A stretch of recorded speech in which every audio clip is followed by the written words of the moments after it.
የ2026-27 የውድድር ዓመት ሊጀመር በመቃረቡ የዓለም ዋንጫውም በመጠናቀቁ ትልልቆቹ ክለቦች የውድድር ዓመቱ ሊጀመር እና የዝውውር መስኮቱ ደግሞ ሊዘጋ የቀራቸው ጥቂት ጊዜ እንደሆነ በመረዳታቸው ይመስላል የትልልቅ ተጫዋቾች ጉዳይ ላይ ትልልቆቹ ክለቦች ከፍተኛ ርብርብ እያደረጉ ይገኛሉ። ትልልቅ ተጫዋቾች፣ ትልልቅ ገንዘቦች፣ የትልልቅ ክለቦች ስም እና የትልልቅ ክለቦች የስራ ኃላፊዎች በዚህ ሰዓት ላይ ከፍተኛ የሚባል ሩጫ ከፍተኛ የሚባል እንቅስቃሴን እያደረጉ ይገኛሉ። ሪያል ማድሪድ፣ ማንቸስተር ሲቲ፣ ፓሪስ ሰን ጀርማ፣ አርሰናል፣ ማንቸስተር ዩናይትድ በከፍተኛ ሩጫ ላይ ናቸው። ለአዲሱ የውድድር ዓመት አዳዲስ ተጫዋቾችን ወደ ቡድናቸው ለመቀላቀል ይበልጥ ተጠናክሮ ለመቅረብ ለበለጠ ድል ለመዘጋጀት ደፋ ቀና እያሉ ነው። ቀደም ሲል አዲስ መረጃ ከነገርናችሁ በኋላ ብዙ እድገቶች፣ ብዙ ሌሎች አዳዲስ ነገሮች በብዙ ተጫዋቾች ዙሪያ ተሰምተዋል። አዲስ ነገር አለ። የቪኒሺየስ ጁኒየር አርሰናልን የመቀላቀል እድል አሁን የበለጠ እየጨመረ የመጣ ይመስላል።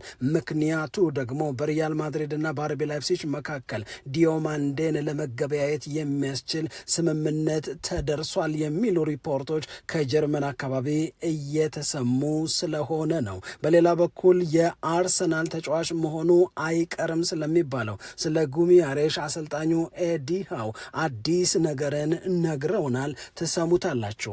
ማንቸስተር ዩናይትድ የመሃል ክፍሉን ለማጠናከር በሚያደርገው ጥረት ነገሮችን በፍጹም መረጋጋት እያከናወነ ይገኛል።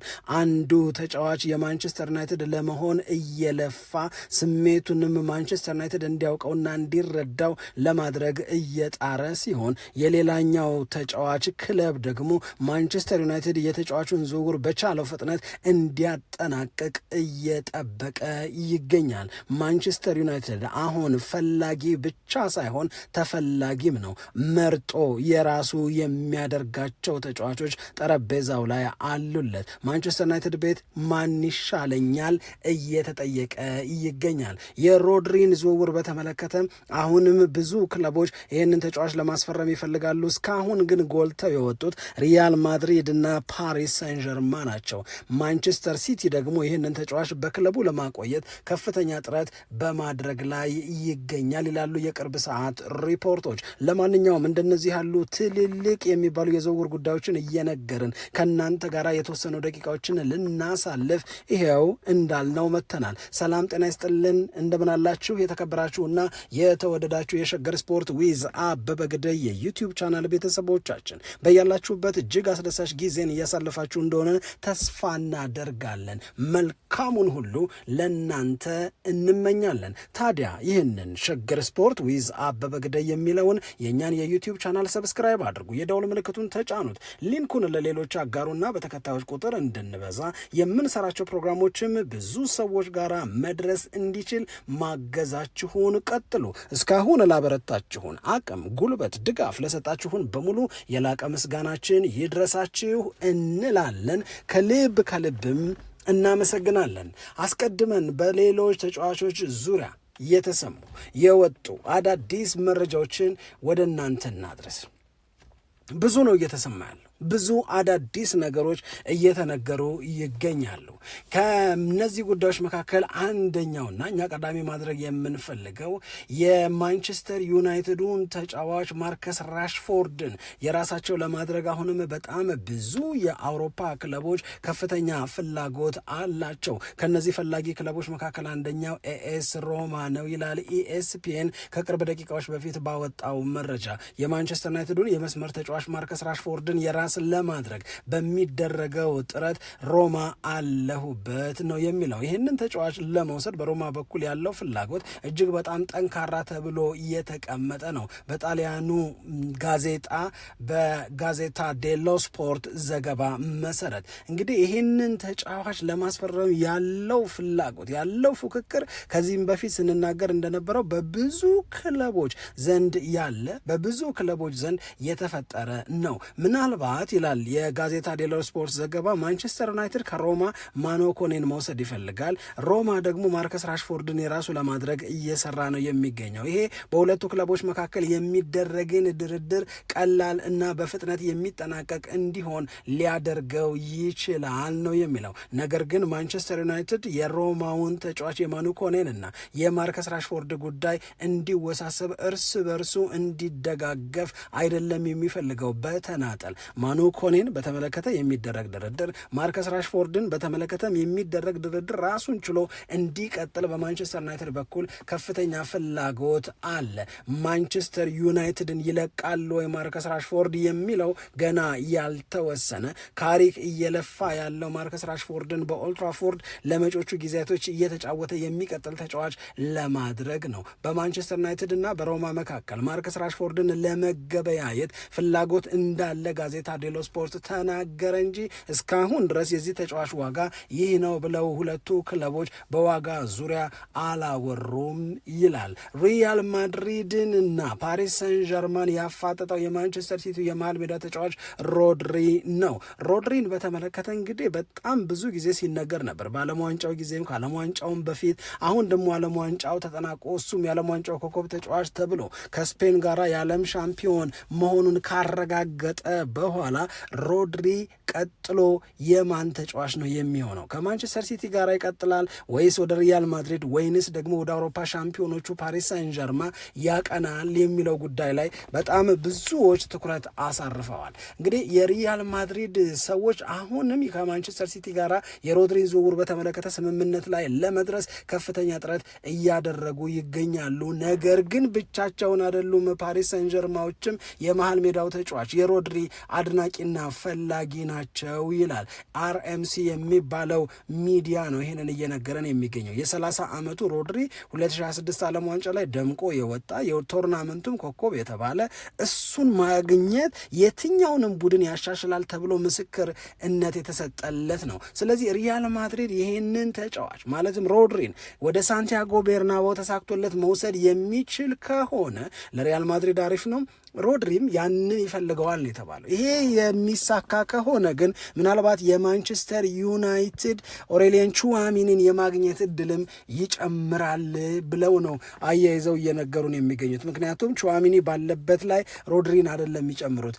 ሮድሪን የሚያገኙ ከሆነ ቹዋሚኒን ሊሸኝ ይችላሉ። የአሰልጣኝ ሆዜ ሞሪኒዮ ምርጫ ቹዋሚኒን መሸኘትና ሮድሪን የቡድናቸው አካል ማድረግ ነው። ይሄ ለማንቸስተር ዩናይትድ በጣም ጥሩ እና አሪፍ የሚባል አጋጣሚ ሊፈጥር ይችላል ተብሏል። ኢንተር ሚላን ደግሞ የቶተንሃም ሆትስፐርሱን ክሪስቲያን ሮሜሮን በውሰት ልውሰድ ብሎ ቶተንሃም ሆትስፐርስን እያነጋገረ ነው የሚገኘው። ቶተንሃም ሆትስፐርስ ይህንን ተጫዋች መሸጥ ይፈልጋል። ቢያንስ ይህንን በእርግጠኝነት ተናግሯል። ሮሜሮና ቶተንሃም አብረው እንደማይቀጥሉ እንደውም የቶተንሃሙ አሰልጣኝ በይፋ የተናገረው ነገር ሮቤርቶ ደዘርቢ በቶተንሃም ደስተኛ ያልሆኑ ተጫዋቾች በሙሉ አሁኑኑ ክለቡን ለቀው መሄድ ይችላሉ የሚል እጅግ በጣም ቆራጥነት የተቀላቀለበት መግለጫ ሰጥቶ ነበረ። እንዲህ ያለው ነገር የተነገረው የሮሜሮ አይነት ስሜት ይዛችሁ የቶተንሃም ተጫዋች ሆናችሁ መቀጠል አትፈልጉም የሚለው ላይ አጽንኦት ለመስጠት ነው። ታዲያ በቶተንሃም ሆትስፐርስ እና በኢንተር ሚላን መካከል ሮሜሮን በተመለከተ በዋጋ መቀራረብ ስላልተቻለ የጣሊያኑ ክለብ ኢንተር ሚላን አሁን ልዋሰው የመግዛት ግዴታ ግን ይኑርብኝ የሚል ሀሳብን ለቶተንሃም ሆትስፐርስ አቅርቧል። ይሄንን ተጫዋች በዚህ መንገድ ሊሸኘውም ይችላል ተብሏል። ምክንያቱም የዣን ፓውል ቫን ሄክን ዝውውር አጠናቋል ቶተንሃም ሆትስፐርስ። እንደዚሁም ማርከስ ሴንሲን የራሱ አድርጓል። እዛ ቦታ ላይ አሁን ሮሜሮን የሚፈልግበት ምንም ምክንያት የለም። ለነገሩ እነዚህ ሁለት ተጫዋቾች ስለፈረሙ ብቻ ሳይሆን እዛ ቦታ ላይ ሮሜሮን የማያቆየው በሮሜሮ በኩል የሚንጸባረቀውን ስሜት አሰልጣኝ ሮቤርቶ ደዘርቢ ስላልወደደው ነው የሚልም መረጃ ወጥቷል። ወደ ዝርዝር ጉዳዮቻችን እንሄድ።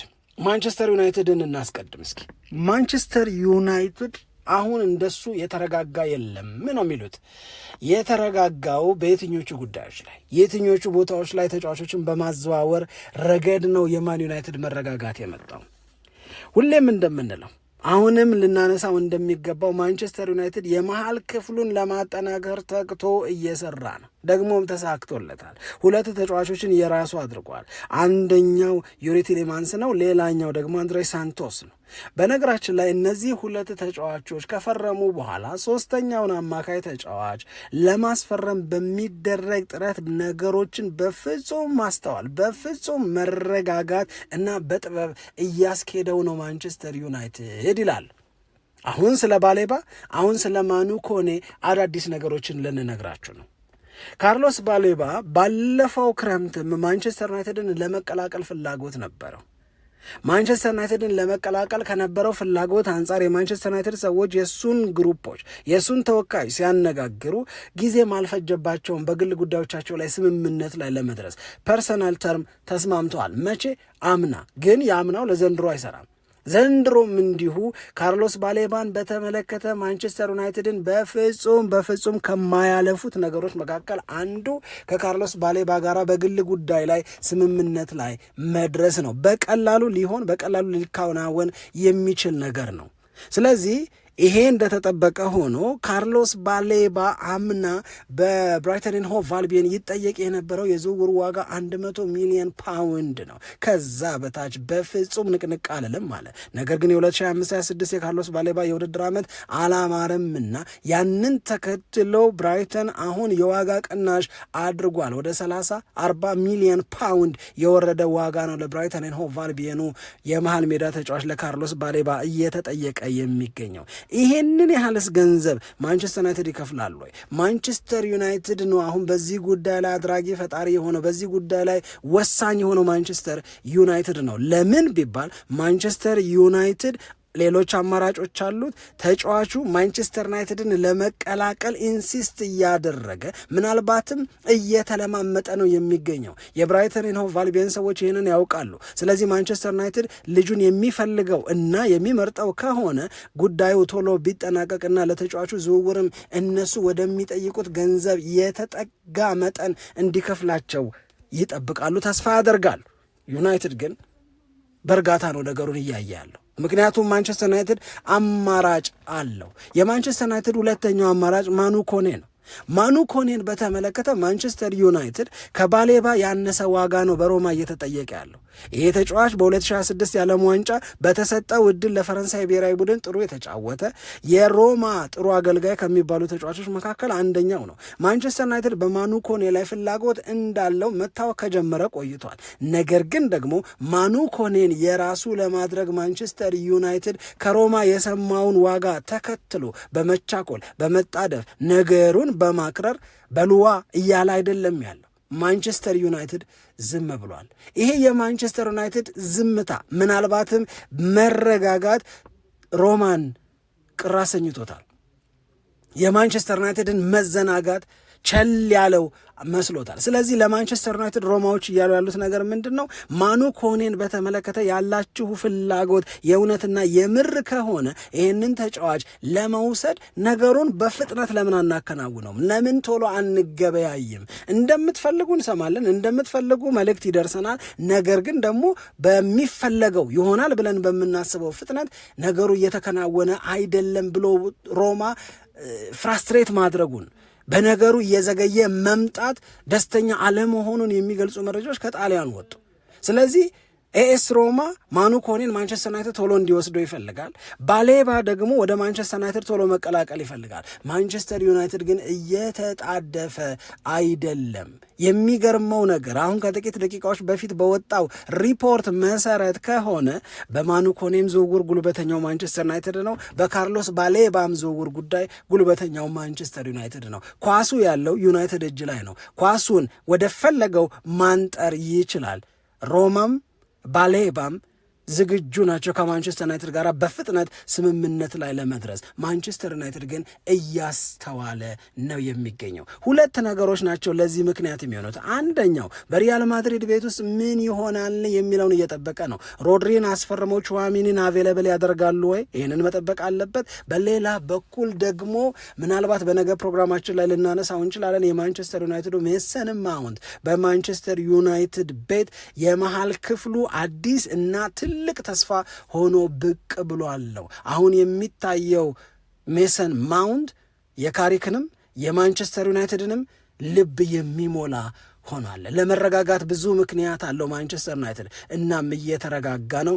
እነሱ ደግሞ በላ እያሉት ነው። ማንቸስተር ዩናይትድ ቀጥሎ የሚያደርገው ነገር ከስካሁኑ የበለጠ ልክ እንደሚሆን ግን ጥርጥር የለውም ይላሉ። ይሄ ባሌባን ይሄ ማኑ ኮኔን በተመለከተ ያለው መረጃ ነው። ሌላው መነሳት ያለበት ነገር አርሰናልን ሁለት ጉዳዮች እንድናነሳው ያደርገናል። አርሰናልን አንደኛው የቪኒሺየስ ጁኒየር ጉዳይ ነው። በቪኒሺየስ ጁኒየር ጉዳይ ቀደም ሲል ዘርዘር ያለ ሐሳብ ለማቅረብ ጥረት አድርገናል። ይሄ ነገር የምር የመሆን ዕድል አለው ወይ ስንል የመሆን ዕድሉን የሚያጠናክሩ ነጥቦች ምን እንደሆኑ አስቀምጠናል። የዚህ ነገር የመፈጸም ዕድል ይሳሳብናል ስንል ምን እንደሚያሳሳውም ጭምር ስንገልጽ ነበረ። አሁን ከነዚህ ነገሮች መካከል አንደኛው በጣም ብዙዎቻችሁ ደጋግማችሁ የምታነሱት ቪኒሺየስ ጁኒየር በሳምንት እንዲከፈለው የሚፈልገው የደሞዝ መጠን እውነት አርሰናል የሚስማማበት እውነት አርሰናል ይሁን የሚለው አይነት ነው ወይ? በጣም ውድ ነው።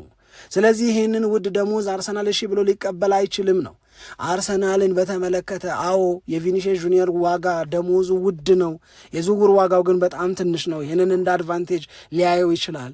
አርሰናልን በተመለከተ ስንናገር የአርሰናል ባለስልጣናት አንድሪያ ቤርታ፣ አርቴታ፣ ጆሽ ክሮንኬ አይነት ሰዎች በቪኒሺየስ ጁኒየር ጉዳይ ላይ ሲወስኑ እኮ ይሄንን መረጃ ያውቃሉ። ለዚህ መረጃ መፍትሄም ጭምር ስላላቸው በዚህ መፍትሄ ውስጥ ሆነው ነው ቪኒሺየስ ጁኒየርን አሳምነው ወደ ሰሜን ለንደን ለመውሰድ እየሰሩ ያሉት። አሁን የማናቀው አፋችንንም ሞልተን ልንናገር የማንችለው ቪኒሺየስ ጁኒየርን በሳምንት ስንት ብር ከፍልሃለሁ ሊለው ነው አርሰናል የተዘጋጀው። አርሰናል ለቪኒሺየስ ጁኒየር እጅግ ከፍተኛ ነው የተባለ የሳምንት ደሞዝ ጥያቄ ያዘጋጀው መፍትሄ ምንድን ነው? ለዚህ መፍትሄ ሳያዘጋጁ ይህንን እንዲያዋጣ አድርገው ሊያከናውኑት ሳያቅዱ መቼም በቪኒሺየስ ጁኒየር ጉዳይ አርሰናል ሊወስን አይችልም። ወስነዋል። እማናቀውን ነገር ነው በጉጉት የምንጠብቀው። ምናልባት ተስፋ የሚባለው ነገር ውስጥ ያለው አርሰናል እንዴት አስቦ ነው ምን መላ ኖሮት ነው ልንል እንችላለን። ኦፍኮርስ 550,000 ዩሮ በሳምንት በጣም በጣም ብዙ ነው። ይህንን አርሰናል ያደርገዋል እንዳለ ይቀበለዋል ወይ? ለቪኒሺየስ ጁኒየር ሌላ አማራጭ ነገር አቅርቦ ያሳምነዋል ወይ የሚለውን ነው የምናየው።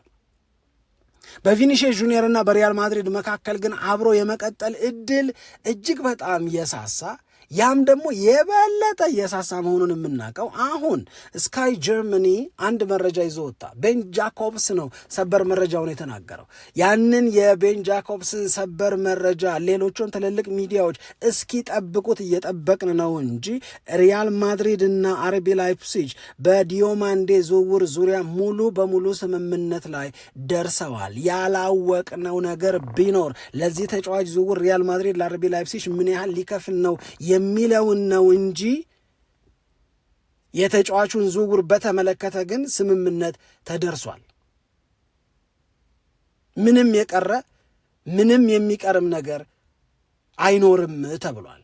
ስለዚህ ይሄንን የዲዮማንዴን ዝውውር ለመጨረስ በሪያል ማድሪድ እና በአርቢ ላይፕሲጅ መካከል ስምምነት ላይ ተደረሰ የሚለውን የቤን ጃኮብስን ዘገባ የምናምን ከሆነ ሊተካ አይደለም ወይ ቪኒሺየስ ጁኒየርን? ቪኒሺየስ ጁኒየርን በዲዮማንዴ የሚተካ ከሆነ የአርሰናል ተጫዋቹን የማግኘት እድል ቅድም ከነበረው ይልቅ አሁን የበለጠ አድጓል። ቀደም ሲል እኮ ወደ 85.7 ሚሊዮን ፓውንድ አቅርቦ አርቢ ላይፕሲጅ ከዚህ በላይ ይገባኛል ብሎ ነበር። ቅድም ስንነግራቸው የነበረው ነገር ሪያል ማድሪድ ለዚህ ተጫዋች ዝውውር ተጨማሪ ገንዘብ ሊያቀርብ ነው ብለን ነበር። ያንን አቀረበ ነው የሚለን ቤን ጃኮብስ።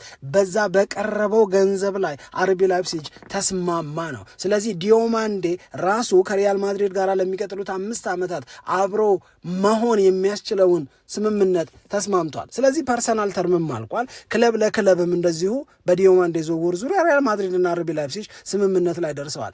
ምን ቀረ ነው? ይሄ የቪኒሺየስ ጁኒየር አርሰናልን የመቀላቀል እድል አርሰናል በደሞዙ ጉዳይ መፍትሄ እስካገኘ ድረስ የበለጠ እድሉን ጨምሮታል። የበለጠ ምቹ ሆኗል ብለን መናገር የሚያስችለን ነው ያለምንም ጥርጥር። ይህንን እንደገና ይዘን የቪኒሺየስ ጁኒየር አርሰናልን የመቀላቀል ጉዳይ አርሰናል በዚህ ተጫዋች ዙሪያ ወስኗል። ልጁን ይፈልገዋል። መባልን ተከትሎ አንድ እንደ ስጋት እኔ ላነሳ የምችለው ብቸኛው ነገር ይህን ልጅ ሳያገኝ የቀረ እንደሆነ ቀጥሎ በዛ ቦታ ላይ የሚዘዋወሩ ተጫዋቾች እውነት የአርሰናልን ደጋፊዎች ደስታ ይፈጥራሉ ወይ የሚለው ካልሆነ በስተቀረ አርሰናልን እንኳን ሞከርከው እንኳን አደረግከው ደግሞም የሚችሉትን ነገር በሙሉ አድርገው ቢያሳኩት የእውነት ለመናገር አርሰናልን በከፍተኛ ደረጃ የመለወጥ ከፍተኛ በሚባል ደረጃ የማሳደግ አቅም ያለው ዝውውር ነው የሚሆነው። ምንም ጥርጥር የለውም። ይሄ እንደተጠበቀ ሆኖ ስለ ጉሚያሬሽ ደግሞ እንንገራችሁ።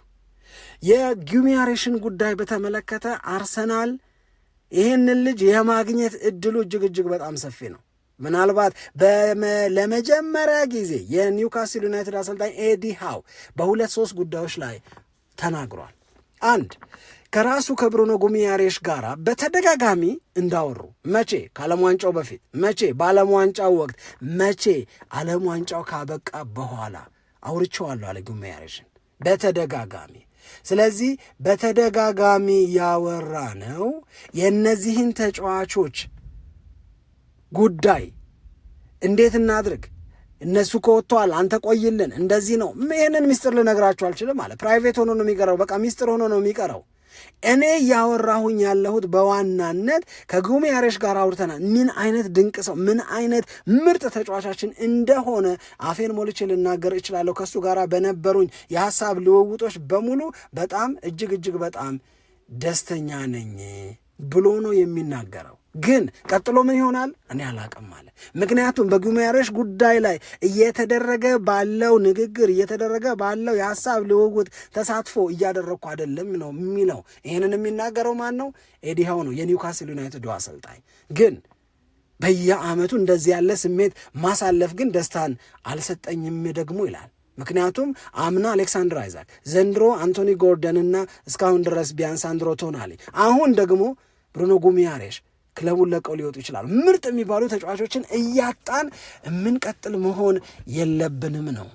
እኔ አንድ ነገር አሁን እና ከዚህ በፊት እየሰማናቸው እያየናቸው ባሉ መረጃዎች ላይ ተመስርተን የምንነጋገር ከሆነ የዚህ ተጫዋች ዝውውር ወደ አርሰናል በፍጹም ወደ ኋላ ሊመለስ የሚችል አይመስልም እና መልሶ መላልሶ ወደ አእምሮዬ የሚመጣው ነገር ብሩኖ ጉሚያሬሽንም ቪኒሺየስ ጁኒየርንም አርሰናል የራሱ ካደረገ ምን አይነት አርሰናል ነው በ2026-27 ልናይ የምንችለው? ማደግ ማለት እንደ አርሰናል መሆን ማለት ነው ልንል ይሆን እንዴ? ለማንኛውም አብራችሁን ስለነበራችሁ እጅግ በጣም አድርገን እናመሰግናለን። ደግሞም ሌሎች አዳዲስ ነገሮች በወጡ ቅጽበት ወዲያው እነዚህኑ መረጃዎች ይዘን እንመጣለን። ለዚህ ነው ይህንን የእኛን ቻናል ሰብስክራይብ አድርጉ፣ የደወል ምልክቱን ተጫኑ፣ ሊንኩን ለሌሎች ማጋራታችሁንም አትርሱ የምንለው። ስለደገፋችሁን ስላበረታችሁን ከልብ እናመሰግናለን። ሰላም ለእናንተ ይሁን። ኢትዮጵያ ለዘለዓለም ትኖር።